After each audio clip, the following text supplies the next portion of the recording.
After the Passover meal, Jesus said to them, "You will all become deserters because of me this night. I will strike the shepherd, for it is written, I will strike the shepherd, and the sheep of the flock will be scattered. But after all I am raised up, I will go ahead of you to Galilee." Peter said to him, "Though all become deserters because of you, I will never desert you." Jesus said to him, "Truly I tell you, this very night before the cock crows, you will deny me 3 times. Peter said to him, "Even though I must die with you, I will not deny you." And so said all the disciples.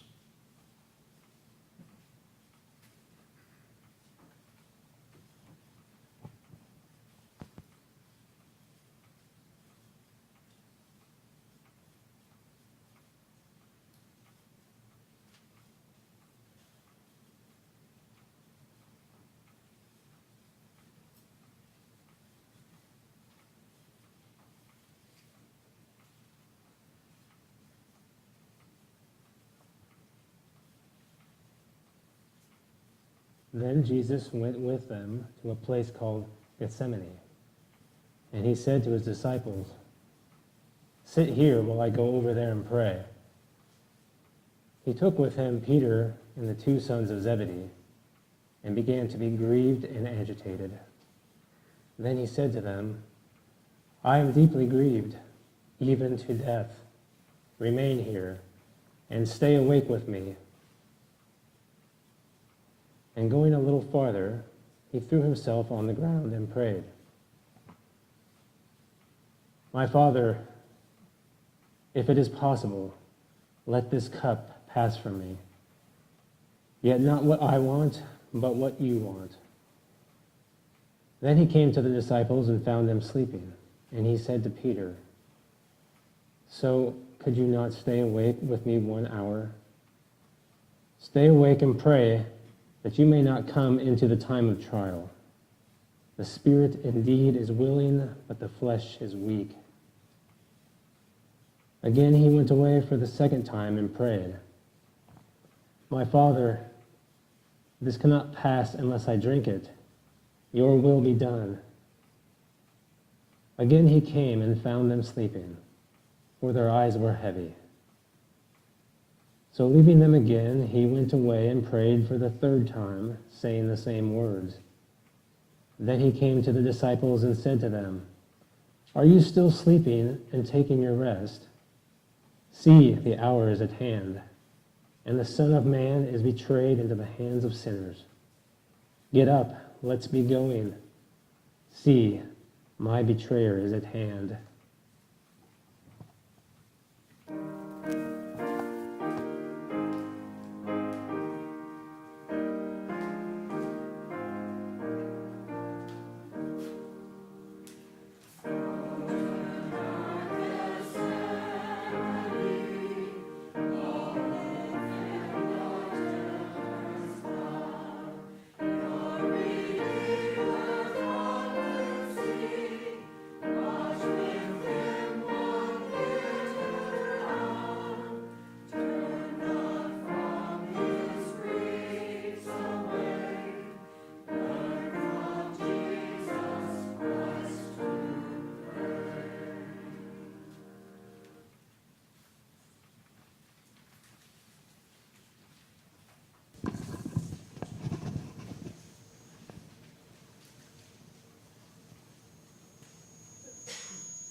While he was still speaking, Judas, one of the 12, arrived.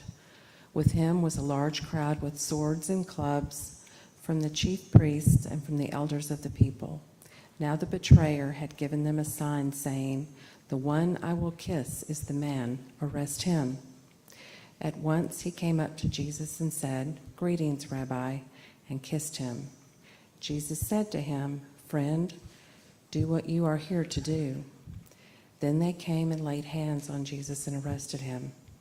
Suddenly, one of those with Jesus put his hand on his sword and drew it.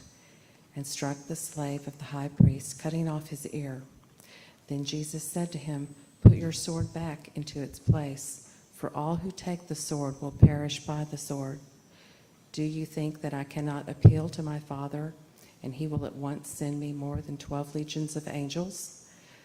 But how would then the scriptures be fulfilled, which say it must happen this way?" At that hour Jesus said to the crowds, "Have you come out with swords and clubs to arrest me as though I were a bandit? Day after day I sat in the temple teaching, and you did not arrest me. But all of this has taken place so that the scriptures of the prophets may be fulfilled." Then all the disciples deserted him and fled.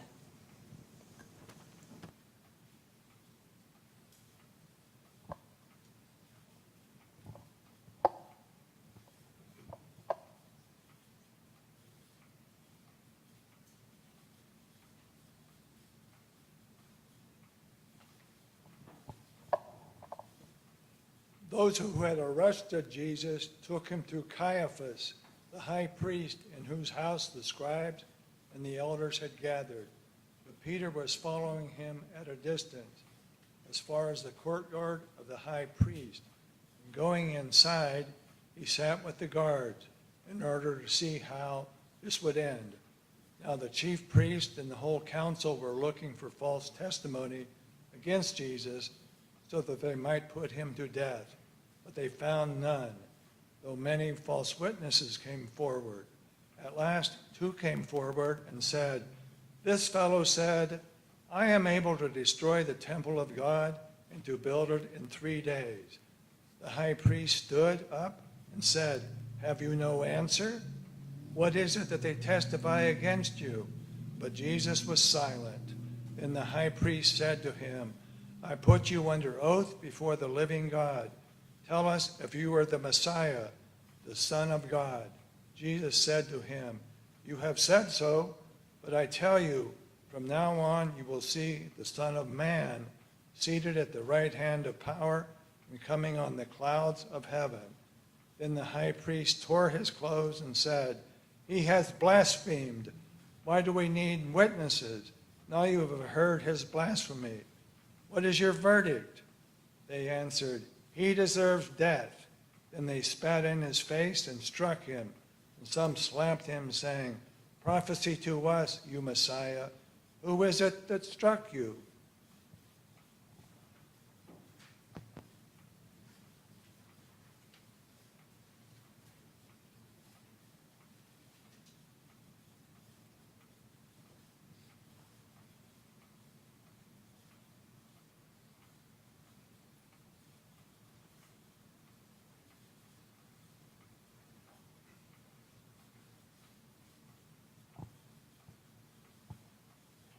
Now Peter was sitting outside in the courtyard. A servant girl came to him and said, "You were also with Jesus the Galilean." But he denied it before all of them, saying, "I do not know what you are talking about." When he went out to the porch, another servant girl saw him, and she said to the bystanders, "This man was with Jesus of Nazareth." Again, he denied it with an oath, "I do not know the man." After a little while, the bystanders came up and said to Peter, "Certainly you are also one of them, for your accent betrays you." Then he began to curse, and he swore an oath, "I do not know the man." At that moment, the cock crowed. Then Peter remembered what Jesus had said, "Before the cock crows, you will deny me 3 times." And he went out and wept bitterly.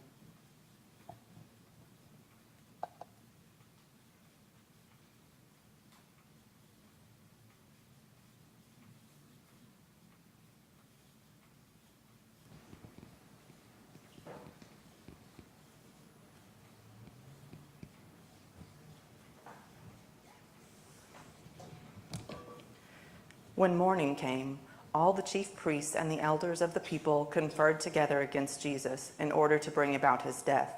They bound him, led him away, and handed him over to Pilate the governor.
When Judas, his betrayer, saw that Jesus was condemned, he repented and brought back the 30 pieces of silver to the chief priests and the elders. He said, "I have sinned by betraying innocent blood." But they said, "What is it to us? See to it yourself." Throwing down the pieces of silver in the temple, he departed, and he went out and hanged himself. But the chief priests, taking the pieces of silver, said, "It is not lawful to put them into the treasury, since they are blood money." And after conferring together, they used them to buy the potter's field as a place to bury foreigners. For this reason, that field has been called the field of blood to this day. Then was fulfilled what had been spoken through the prophet Jeremiah. And they took the 30 pieces of silver, the price of the one on whom a price had been set, on whom some of the people of Israel had set a price, and they gave them for the potter's field, as the Lord commanded me.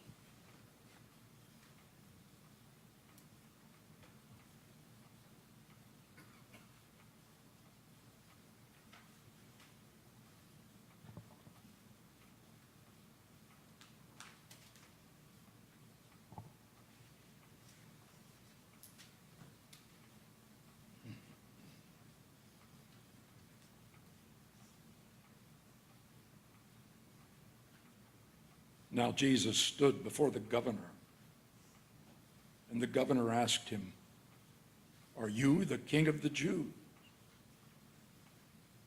Jesus said, "You say so." But when he was accused by the chief priests and elders, he did not answer. Then Pilate said to him, "Do you not hear how many accusations they make against you?" But he gave him no answer, not even to a single charge, so that the governor was greatly amazed.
Now at the festival, the governor was accustomed to release a prisoner for the crowd, anyone whom they wanted. At that time, they had a notorious prisoner called Jesus Barabbas. So after they had gathered, Pilate said to them, "Whom do you want me to release for you, Jesus Barabbas or Jesus who is called the Messiah?" For he realized that it was out of jealousy that they had handed him over. While he was sitting on the judgment seat, his wife sent word to him, "Have nothing to do with that innocent man, for today I have suffered a great deal because of a dream about him." Now the chief priests and the elders persuaded the crowds to ask for Barabbas and to have Jesus killed. The governor again said to them, "Which of the two do you want me to release for you?" And they said, "Barabbas." Pilate said to them, "And then what should I do with Jesus, who is called the Messiah?" All of them said, "Let him be crucified." Then he asked, "Why? What evil has he done?" But they shouted all the more, "Let him be crucified." So when Pilate saw that he could do nothing, but rather that a riot was beginning, he took some water and washed his hands before the crowd, saying, "I am innocent of this man's blood. See to it yourselves." Then the people as a whole answered,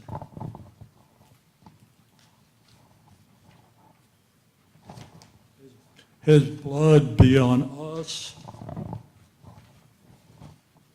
and our children." So he released Barabbas for them, and after flogging Jesus, he handed him over to be crucified.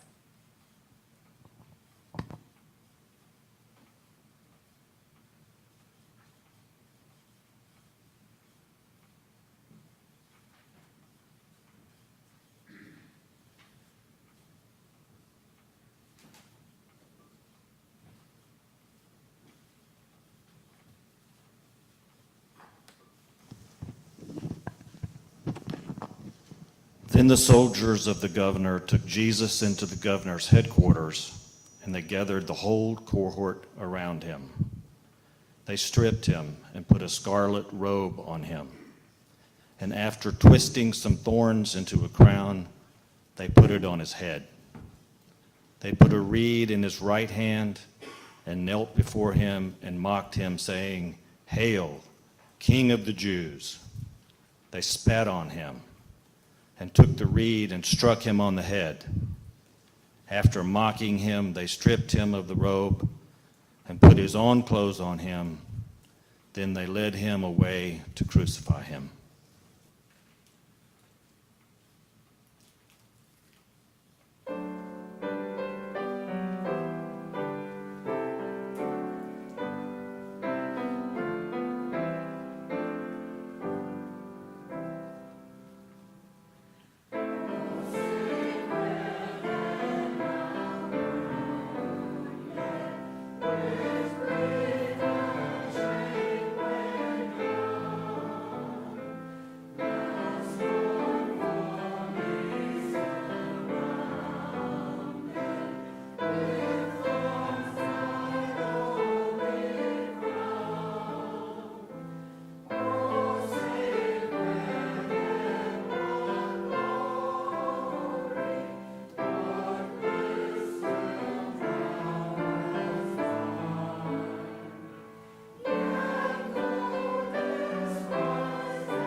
As they went out, they came upon a man from Cyrene named Simon. They compelled this man to carry his cross. And when they came to a place called Golgotha, which means place of a skull, they offered him wine to drink, mixed with gall. But when he tasted it, he would not drink it. And when they had crucified him, they divided his clothes among themselves by casting lots. Then they sat down there and kept watch over him. Over his head they put the charge against him, which read, "This is Jesus, the King of the..."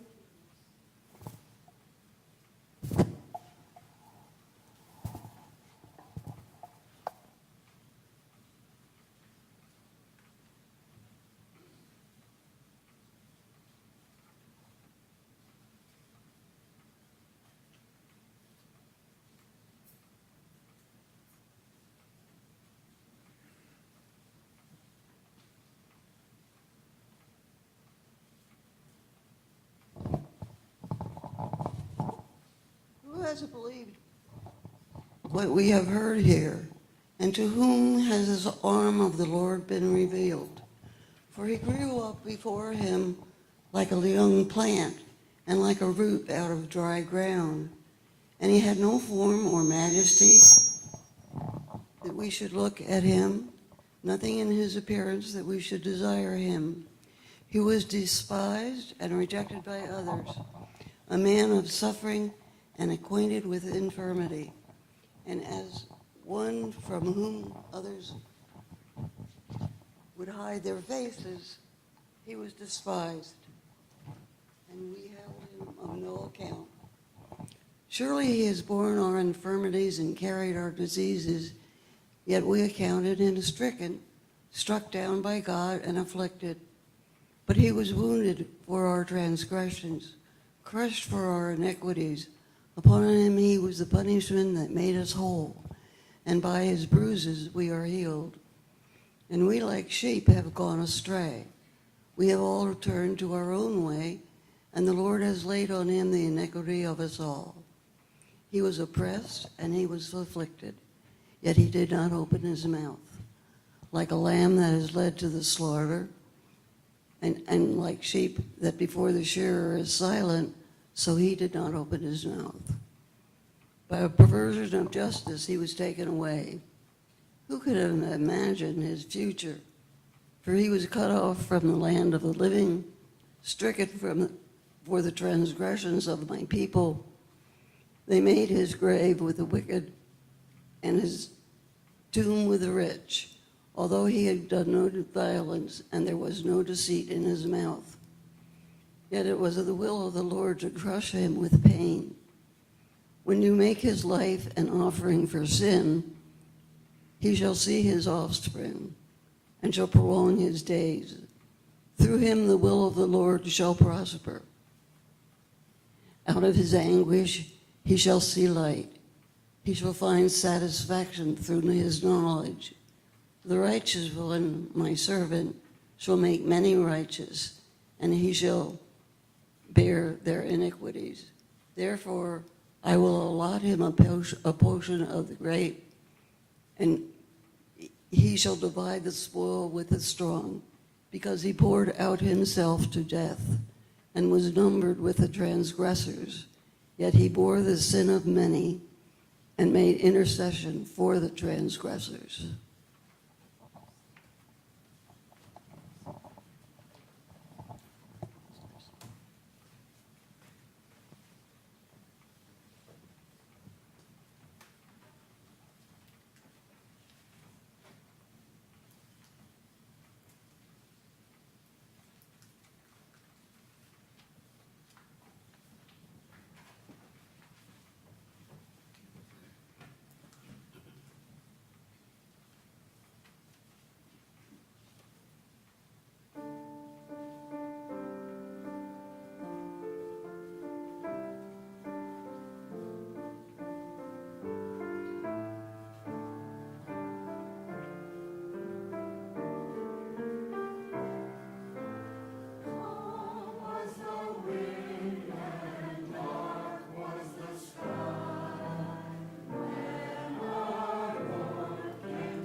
Then 2 bandits were crucified with him, one on his right and one on his left.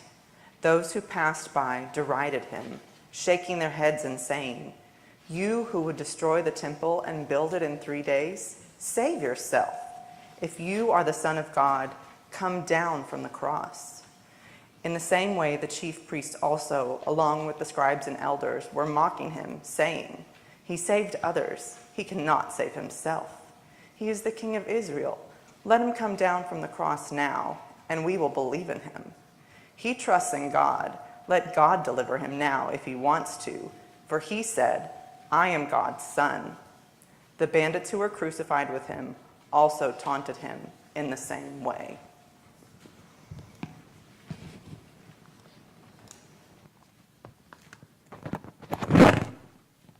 From noon on, darkness came over the whole land until 3 in the afternoon. And about 3 o'clock, Jesus cried with a loud voice, "Ele, Ele, lema sabachthani," that is, my God, why have you forsaken me?"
my God, why have you forsaken me, and are so far from my cry and the words of my distress?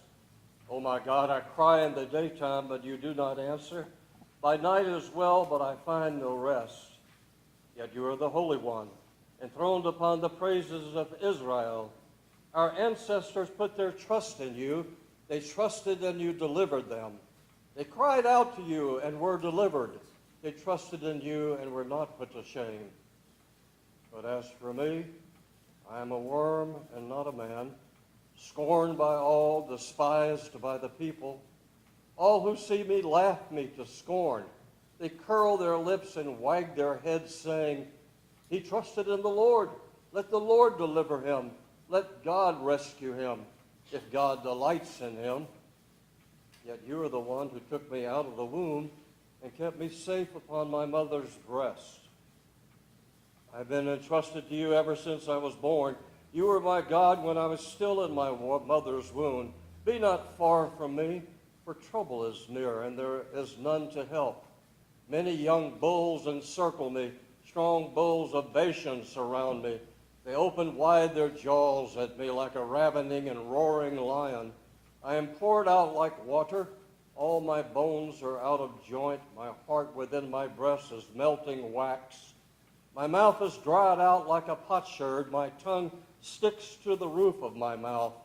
And you have laid me in the dust of the grave. Packs of dogs close me in, and gangs of evildoers circle around me.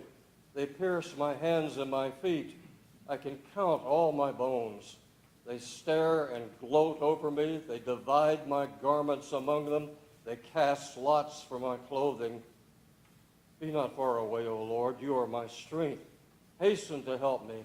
Save me from the sword, my life from the power of the dog.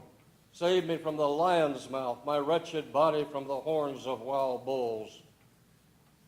I will declare your name to the community. In the midst of the congregation, I will praise thee. Praise the Lord, you that are God-fearing. Stand in awe of the Lord, O offspring of Israel, all you of Jacob's line. Give glory, for the Lord does not despise nor abhor the poor in their poverty, neither is the Lord's face hidden from them. But when they cry out, the Lord hears them. My praise is of God in the great assembly.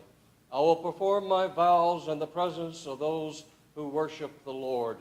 The poor shall eat and be satisfied, and those who seek the Lord shall give praise. May your heart live forever.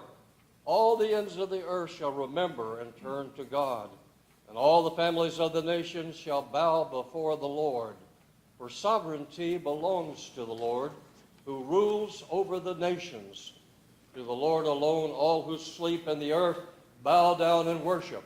All who go down to the dust fall before the Lord. My soul shall live for God. My descendants shall serve the Lord. They shall be known as the Lord's forever.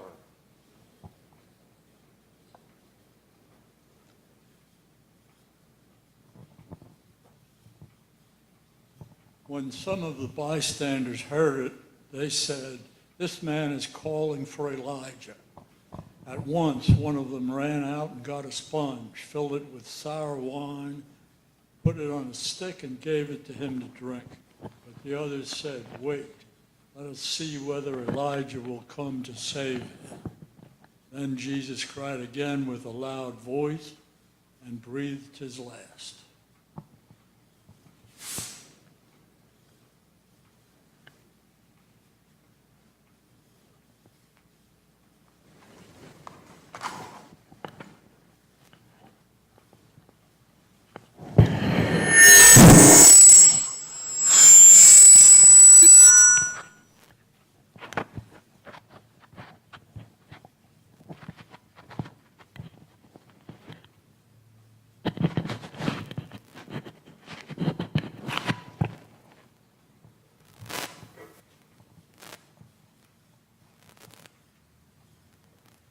At that moment, the curtain of the temple was torn in two, from top to bottom.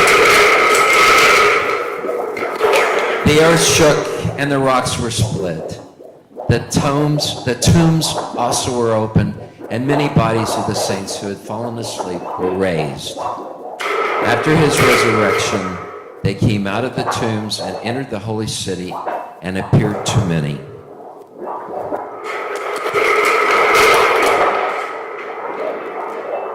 Now when the centurion and those with him who were keeping watch over Jesus saw the earthquake and what took place, they were terrified and said, "Truly, this man was God's Son."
The true light that enlightens everyone came into the world through Christ. Though the world was made through him, the world did not recognize him. In him was life, and his life was the light.